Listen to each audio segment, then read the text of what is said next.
నమస్కారం. తూర్పుగోదావరి జిల్లా వార్తలు. ప్రధానమంత్రి ఆవాస్ యోజన అర్బన్ పథకం 2.0 కింద నియోజకవర్గంలో 41,000 మందికి ఇళ్లు మంజూరయ్యాయని రాష్ట్ర పర్యాటక, సాంస్కృతిక, సినిమాటోగ్రఫీ శాఖ మంత్రి కందుల దుర్గేష్ వెల్లడించారు. తూర్పుగోదావరి జిల్లా నిడదవోలు రోటరీ కళ్యాణ మండపంలో బుధవారం జరిగిన గృహప్రవేశ, భూమి పూజ, గృహ నిర్మాణం మంజూరు పత్రాల పంపిణీ కార్యక్రమంలో ఆయన ముఖ్య అతిథిగా పాల్గొని మాట్లాడారు. ప్రతి పేదవాడి ఇంటి నిర్మాణానికి 2.5 లక్షలు అందిస్తున్నామని తెలిపారు. రూరల్ ప్రాంతంలో అర్హులైన లబ్ధిదారులు ఎంపిక సర్వే జరుగుతోందని, త్వరలోనే వారికి కూడా ఇళ్ల నిర్మాణ అనుమతి పత్రాలు అందజేస్తామని పేర్కొన్నారు. ఈ సందర్భంగా సొంత స్థలాలు ఉండి ఇల్లు నిర్మించుకునేందుకు ముందుకు వచ్చిన 116 మంది లబ్ధిదారులకు అనుమతి పత్రాలు అందజేశారు.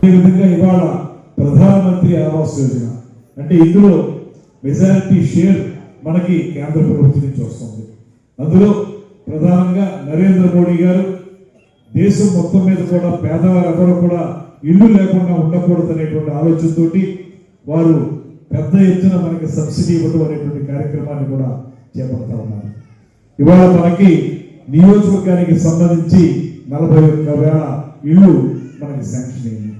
అయితే ఇప్పుడు ప్రస్తుతానికి 116 మంది ఎవరైతే కొత్తగా తమకు స్థలాలు ఉన్నాయని చెప్పి అర్బన్ ప్రాంతంలో ఇల్లు కట్టుకుంటామని ముందుకు వచ్చారో వారికి ఒక్కొక్క ఇంటి నిర్మాణానికి 2,50,000 రూపాయలు ఇవ్వడానికి ఈ ప్రభుత్వం ముందుకు వచ్చింది. ఇదే మొత్తం మనకి గతంలో కేవలం 1,80,000 మాత్రమే ఉండేది. జగన్మోహన్ రెడ్డి గారు మాటలైతే ఎక్కువగా చెప్పేది తప్పితే ఇచ్చే సొమ్ము మాత్రం 1,50,000 అన్నారు. ఇవాళ మనం ప్రత్యేకించి ఈ ప్రభుత్వం వచ్చిన తర్వాత 2,50,000కి దాన్ని పెంచడం జరిగింది. 70,000 రూపాయలు పెంచడం వల్ల ఇవాళ మనకి ఎవరైతే ఇల్లు కట్టుకుంటున్నారో వాళ్ళు 626 మంది తమ ఇళ్లని కంప్లీట్ చేసుకోగలిగారు. నిన్న మొన్నటి వరకు వారికి డబ్బు సరిపోక ఇల్లు పూర్తి చేసుకునే పరిస్థితి లేక ఇబ్బంది పడుతున్నటువంటి వారు ఎవరైతే ఉన్నారో వారందరూ కూడా ఇవాళ 70,000 రూపాయలు అదనంగా ఈ ప్రభుత్వం ఇస్తుంది కనుక మా ఇంటిని పూర్తి చేసుకుంటాం అనేటువంటి ఆలోచనతోటి మన నియోజకవర్గంలో 626 ఇల్లుని. ఈ కార్యక్రమంలో municipal chairman Bhupathi Adinarayana, Kovvur RDO K Rani సుస్మితలు పాల్గొన్నారు. ప్రతి పేదవాడికి కూడు గూడు అందించాలన్న ఎన్టీఆర్ ఆశయ సాధన దిశగా కూటమి ప్రభుత్వం ముందుకు వెళుతోందని తూర్పుగోదావరి జిల్లా కొవ్వూరు శాసనసభ్యులు ముప్పిడి వెంకటేశ్వరరావు స్పష్టం చేశారు. స్థానిక 1వ వార్డు శ్రీరామ కాలనీలో ప్రధానమంత్రి ఆవాస్ యోజన పథకం కింద మన ఇల్లు మన గౌరవం కార్యక్రమంలో భాగంగా బుధవారం ఆయన లబ్ధిదారుని గృహప్రవేశ కార్యక్రమంలో పాల్గొని మాట్లాడారు. అర్బన్ పరిధిలో 2,826 ఇళ్ల నిర్మాణానికి గాను 40.21 కోట్లు మంజూరయ్యాయని తెలిపారు. కూటమి ప్రభుత్వం ఏర్పడిన వెంటనే యుద్ధ ప్రాతిపదికన నిర్మాణంలో ఉన్న 3 లక్షల ఇళ్లను పూర్తి చేసి లబ్ధిదారులకు తాళాలను అందజేశామని చెప్పారు. ఎన్ని ఆర్థిక ఇబ్బందులు ఉన్నా ఇళ్ల నిర్మాణం ఆపకుండా చర్యలు చేపడతామని అన్నారు. పేదవాడు ప్రతి ఒక్కడు కూడా ఇల్లు కలిగి ఉండాలి, సొంత ఇంటి కలిగి ఉండాలనే ఆలోచనతోటి నాకు తెలిసి తెలుగుదేశం పార్టీ ఏర్పడినప్పుడు అన్న నందమూరి తారక రామారావు గారు మొట్టమొదటిసారిగా ఎన్టీఆర్ గృహ నిర్మాణ పథకం ద్వారా తీసుకొచ్చి ప్రతి ఒక్కరికి కూడా అప్పుడు గృహ నిర్మాణం అనేది స్టార్ట్ చేశారు. ఆ తర్వాత ఇప్పుడు కూడా కేంద్ర ప్రభుత్వం కొంత సహకారం, రాష్ట్ర ప్రభుత్వం కొంత సహకారంతో ఇళ్ళు నిర్మాణం అటువంటి జరుగుతోంది. 14-19 కాలంలో కూడా ఆనాడు కూడా ఉన్నటువంటి ఎన్డీఏ కూటమి మోదీ గారు, చంద్రబాబు గారి నాయకత్వంలో అందరూ కూడా ఇళ్ళు నిర్మాణం చేసుకోవడం కోసం ఆ రోజు మీకు ఇచ్చినటువంటిది 1,50,000 రూపాయలు. అప్పుడున్నటువంటి నామ్స్ ప్రకారంగా కేంద్ర రాష్ట్ర ప్రభుత్వాలు కలిసి అప్పుడు కూడా 1,50,000 రూపాయలు ఇచ్చారు.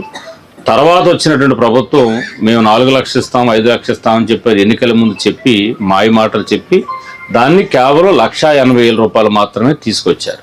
ఈ కార్యక్రమంలో మున్సిపల్ చైర్పర్సన్ భావన Ratnakumari, municipal commissioner CH Venkateswarlu పాల్గొన్నారు. మెడికల్ కాలేజీల ప్రైవేటీకరణను వ్యతిరేకిస్తూ వైఎస్సార్ కాంగ్రెస్ పార్టీ రాష్ట్ర వ్యాప్త పిలుపులో భాగంగా తూర్పుగోదావరి జిల్లా నిడదవోలులో మాజీ శాసనసభ్యులు జి శ్రీనివాస్ నాయుడు ఆధ్వర్యంలో బుధవారం నిరసన కార్యక్రమం చేపట్టారు. తొలుత స్థానిక పార్టీ కార్యాలయం నుండి ఎంఆర్ఓ కార్యాలయం వరకు పార్టీ శ్రేణులు ర్యాలీ చేపట్టారు. ఈ సందర్భంగా మాజీ శాసనసభ్యులు జి శ్రీనివాస్ నాయుడు మాట్లాడుతూ మెడికల్ కాలేజీల ప్రైవేటీకరణను వెంటనే ఆపివేయాలని అన్నారు. ప్రైవేటీకరణ వల్ల పేదలకు బోధనా ఆసుపత్రుల ద్వారా లభించే మెరుగైన వైద్యం దూరమవుతుందని ఆందోళన వ్యక్తం చేశారు. అనంతరం ఎంఆర్ఓకు వినతి పత్రాన్ని అందజేశారు.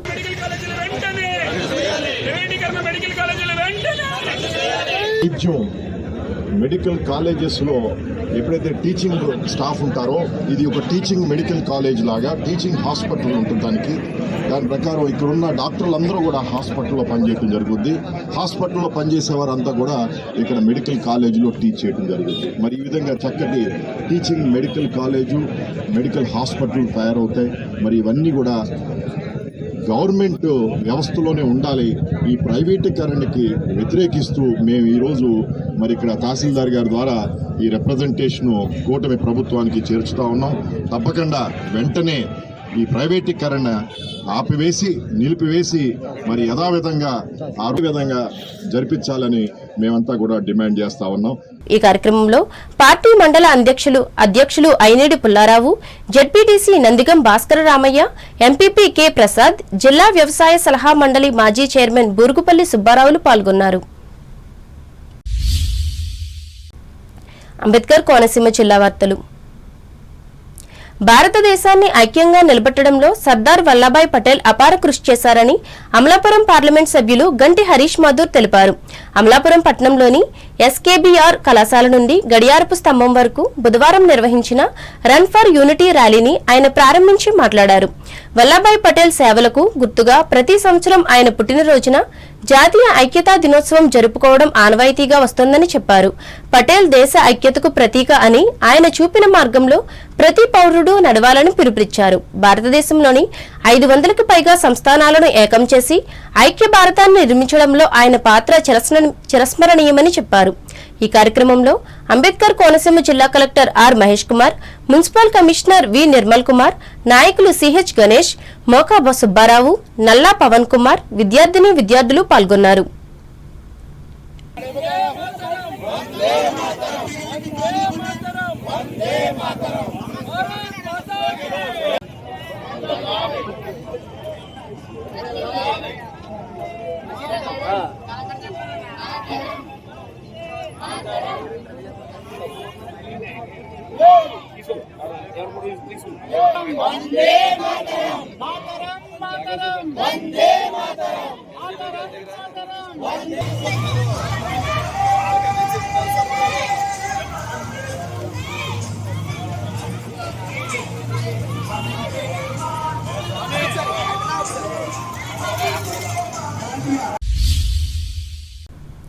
పి గన్నవరం నియోజకవర్గ తెలుగుదేశం పార్టీ కార్యాలయాన్ని ఈ పార్టీ అంబేద్కర్ కోనసీమ జిల్లా అధ్యక్షురాలు రెడ్డి అనంతకుమారి, రాష్ట్ర పొలిట్ బ్యూరో సభ్యులు రెడ్డి సుబ్రహ్మణ్యంలు బుధవారం ప్రారంభించారు. ఈ సందర్భంగా ఏర్పాటు చేసిన సభలో రెడ్డి సుబ్రహ్మణ్యం మాట్లాడుతూ పి గన్నవరం నియోజకవర్గం టీడీపీకి బలమైన అడ్డాగా ఉందన్నారు. గత ఎన్నికల్లో టీడీపీ కార్యకర్తలు క్రమశిక్షణతో సమన్వయంతో పనిచేసి జనసేన అభ్యర్థిని గెలిపించడంలో కీలక పాత్ర పోషించారని ప్రశంసించారు. కార్యకర్తల సమస్యలను పరిష్కరించేందుకు ప్రతి శుక్రవారం పార్టీ కార్యాలయంలో గ్రీవెన్స్ సెల్ నిర్వహించి అధిష్టానం దృష్టికి తీసుకెళ్తామని తెలిపారు. పనిచేసే కార్యకర్తకు ఎప్పటికప్పుడు గుర్తింపు ఉంటుందని, ఇటీవల నియోజకవర్గం నుండి 6గురిని రాష్ట్ర స్థాయిలో డైరెక్టర్లుగా నియమించారని వెల్లడించారు.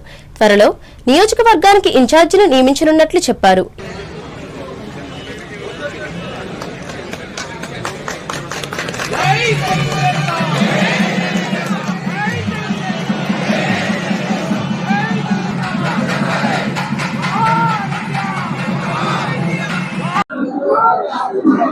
ఈరోజు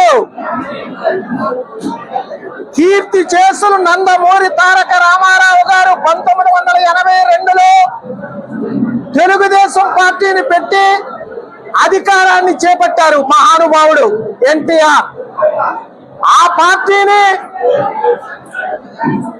నారా చంద్రబాబు నాయుడు గారు ఆధ్వర్యంలో లోకేష్ గారి యొక్క నాయకత్వంలో ముందుకు పోతుంది ఈ రాష్ట్రంలో. అటువంటి తెలుగుదేశం పార్టీకి పి గన్నవరం నియోజకవర్గం ఒక చెక్కు చెదరినటువంటి ఎంతో బలంగా ఉన్నటువంటి నియోజకవర్గం పి గన్నవరం నియోజకవర్గం అంబేద్కర్ కోనసీమ జిల్లా. ఆ పి గన్నవరంలో కూటమి ప్రభుత్వం అభిష్టం మేరకు జనసేనకు టిక్కెట్ వెళ్ళినా తెలుగుదేశం కార్యకర్తలు నాయకులు ఏమాత్రం నిరుత్సాహం చెందకుండా క్రమశిక్షణగా జనసేన అభ్యర్థిని గెలిపించారు. అటువంటి ఈ పి గన్నవరం నియోజకవర్గంలో పార్టీ ఆఫీస్ ఉండాలని కో కన్వీనర్లుగా వ్యవహరిస్తున్నటువంటి ఈ కార్యక్రమంలో నియోజకవర్గ పార్టీ కన్వీనర్ మేక ఆనంద్ సాగర్, దాసరి వీరవెంకట సత్యనారాయణ పాల్గొన్నారు.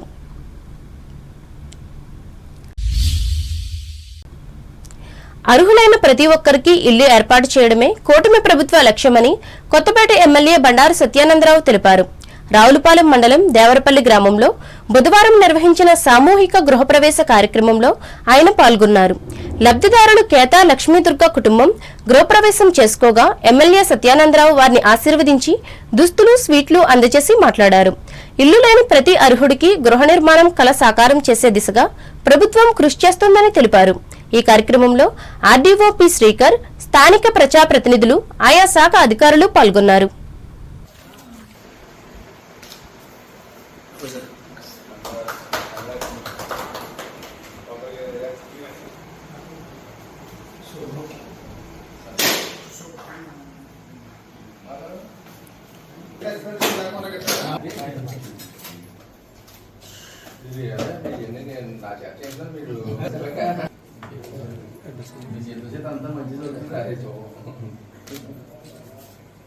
చంద్రబాబు నాయుడు గారు పంపించారమ్మా.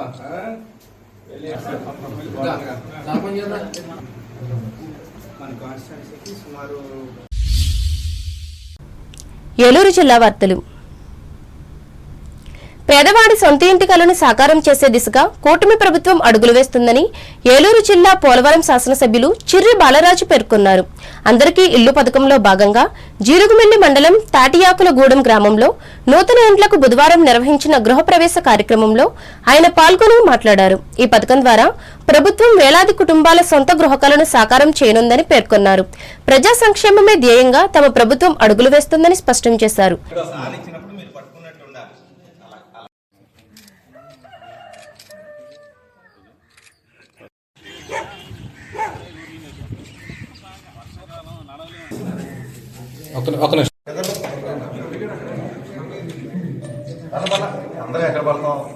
నియోజకవర్గాల వారీగా నిరుపేదలకి ఇల్లు అందించాలనేటువంటి ఒక మంచి ఉద్దేశంతో ఇదైతే మన ప్రభుత్వం వచ్చి సంవత్సరాల కాలంలో సర్వే చేసి ఎవరైతే నిరుపేదలు ఉన్నారో, ఎవరైతే అర్హులు ఉన్నారో వారికి ఖచ్చితంగా ఇల్లు ఇవ్వాలనేటువంటి ఒక ఉద్దేశంతో వారికి శాంక్షన్ చేయడం జరిగింది. ఈరోజు గృహప్రవేశ మహోత్సవంగా రోజును ప్రకటించి నియోజకవర్గ వారీగా భారీ మీటింగ్ పెట్టి దీన్ని ప్రజలందరికీ తెలియచేయడం జరుగుతుంది. ఖచ్చితంగా ఏదైతే మేము ఎన్నికల్లో హామీ ఇచ్చాం, ప్రతి గ్రామానికి సంబంధించి సీసీ రోడ్లు కానీ, డ్రైనేజీలు కానీ, కరెంటు వ్యవస్థ కానీ, మంచినీరు కానీ, అలాగే నిరుపేదలకు ఇల్లు కానీ ఇస్తామని చెప్పిన మాట ప్రకారంగా ఈరోజు ఖచ్చితంగా మేము వారికి మాట ఇస్తున్నాం.